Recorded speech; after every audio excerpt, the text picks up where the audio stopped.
Hello, I'm Dominic Calabro, President and CEO of Florida TaxWatch, the trusted eyes and ears of Florida taxpayers for over 40 years. On behalf of Florida TaxWatch, our thoughts are with the first responders, volunteers, elected officials, and Florida families whose lives will never be the same due to the impacts of Hurricane Ian. As our state continues its rescue and recovery efforts in the many weeks and months ahead, we must also remember to look forward. So looking ahead through adversity, with the goal, of course, is to thrive as Floridians. The impacts and needs are great in Southwest Florida, but we are well aware that a broad swath of our state was impacted by Ian.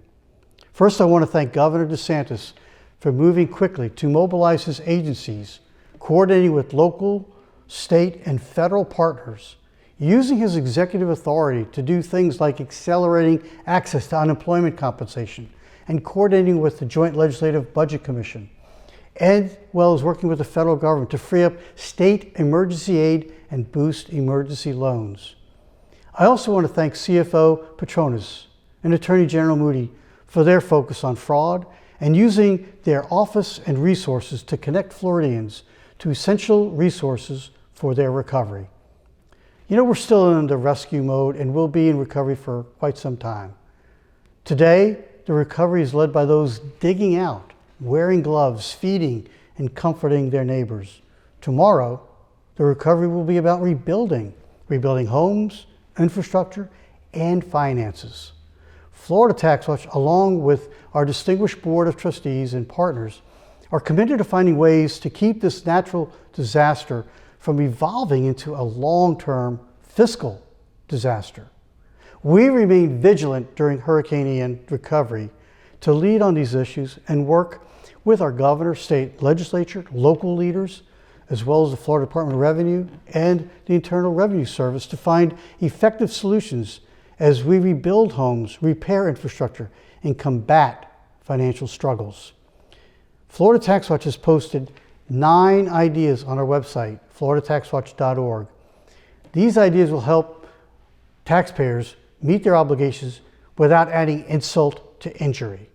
First, we want to postpone tax notices and waive penalties or interest for late taxes filings in affected areas. And now we learn that the Department of Revenue is now taking efforts in that regard, and we commend the Department of Revenue for doing so.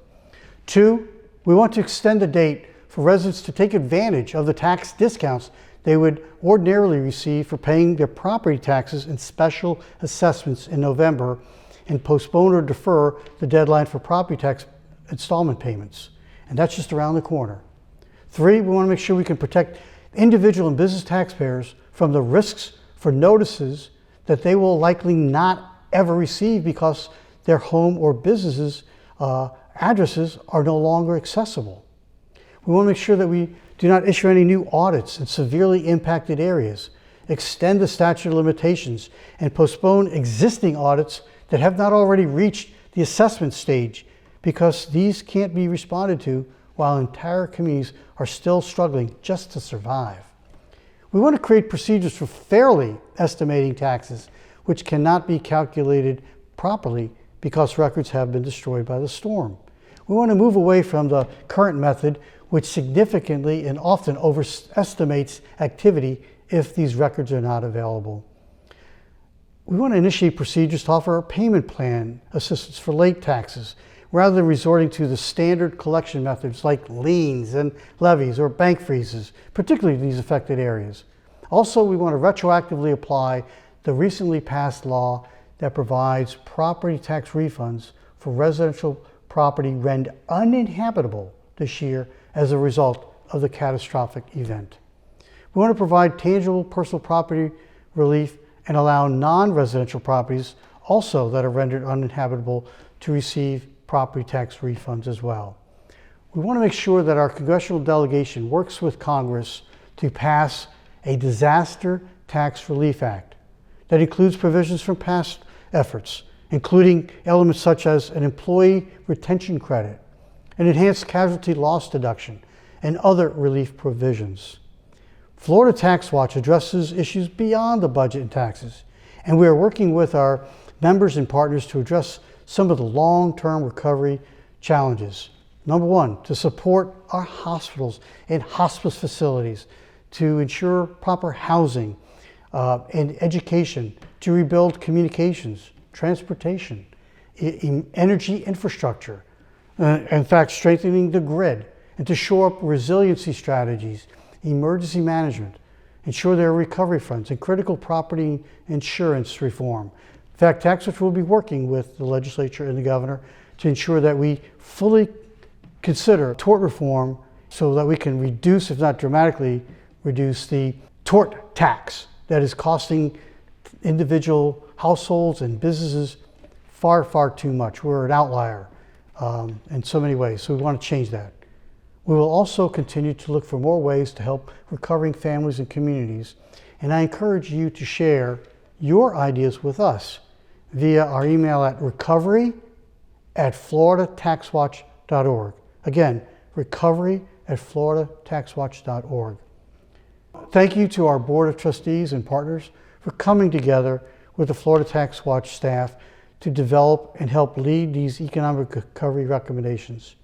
In order to rebuild the economy and the livelihoods of those affected by Hurricane Ian, we all need to work together to support our leaders, our communities, and our state.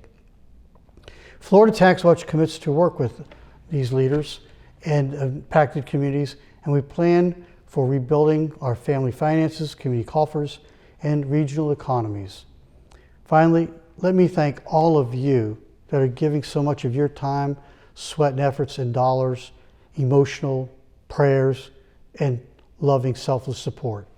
We invite you to join us in supporting the Florida Disaster Fund at Volunteer Florida. The fund has already provided support for immediate needs, and we look forward to working with them on long-term recovery. Thank you for your time, and stay safe, Florida.